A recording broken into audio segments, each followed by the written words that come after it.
Une petite vidéo sur un sujet qui me perturbait quand j'ai commencé à compter mes calories et je suis sûr que vous vous posez aussi la même question.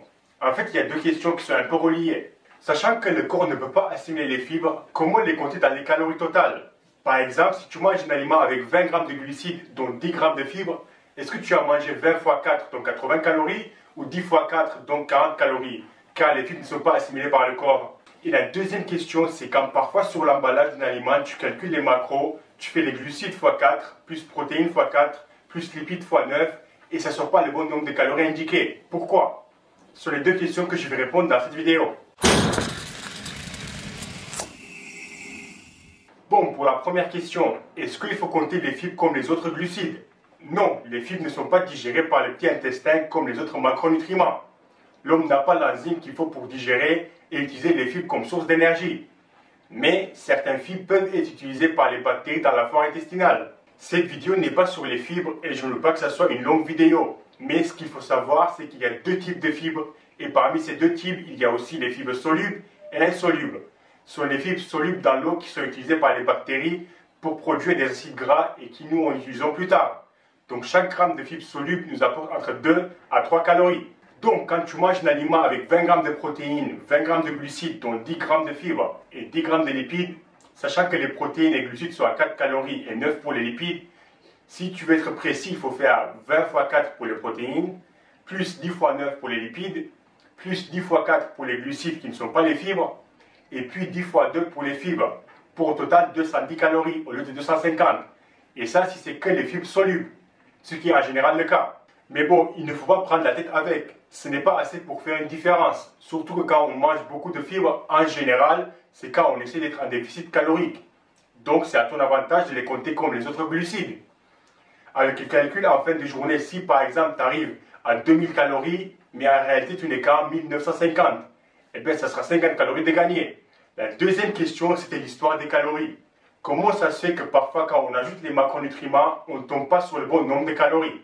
La réponse est simple, il y a plusieurs choses. Déjà, les fabricants ont le droit d'arrondir le nombre de calories à 5 calories près quand chaque portion fait moins de 50 calories, ou à 10 calories près si la portion fait plus de 50 calories. Donc quand sur un emballage c'est écrit 0 calories, il se peut que c'est 5 calories et pas 0.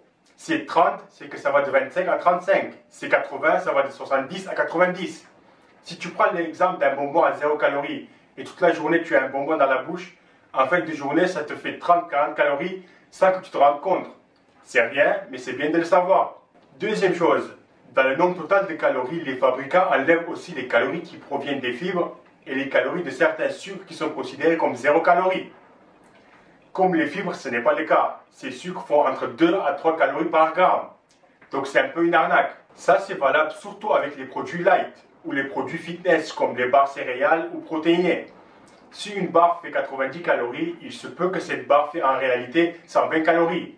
Si tu ajoutes le fait qu'ils peuvent arrondir et les fibres avec certains sucres qui ne sont pas en réalité 0 calories, tu peux te retrouver à manger 20, 30 ou même 40 calories de plus par portion. Déjà, comme les fabricants ont le droit d'arrondir à 10 calories et la barre en réalité fait 120 calories, ils peuvent déjà descendre à 110 calories. Puis s'il y a 10 grammes de fibres et quelques grammes de sucre artificiel qui ne sont pas en réalité 0 calories, eh bien les fabricants ont le droit de les enlever et au final tu te retrouves avec une barre à 90 calories. Une barre dit light. Toi tu penses que tu manges 90 calories, mais en réalité tu viens de consommer 120. Donc voilà la raison pourquoi quand parfois tu ajoutes protéines, plus lipides, plus glucides, le total ne correspond pas à ce qui est affiché sur l'emballage.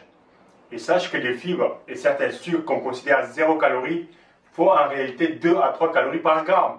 Au final, ce n'est pas quelque chose qu'il faut prendre la tête avec. L'effort qu'il te faut pour tout bien compter et ce que ça va t'apporter ne vaut pas le coup. Mais c'est toujours bien de le savoir.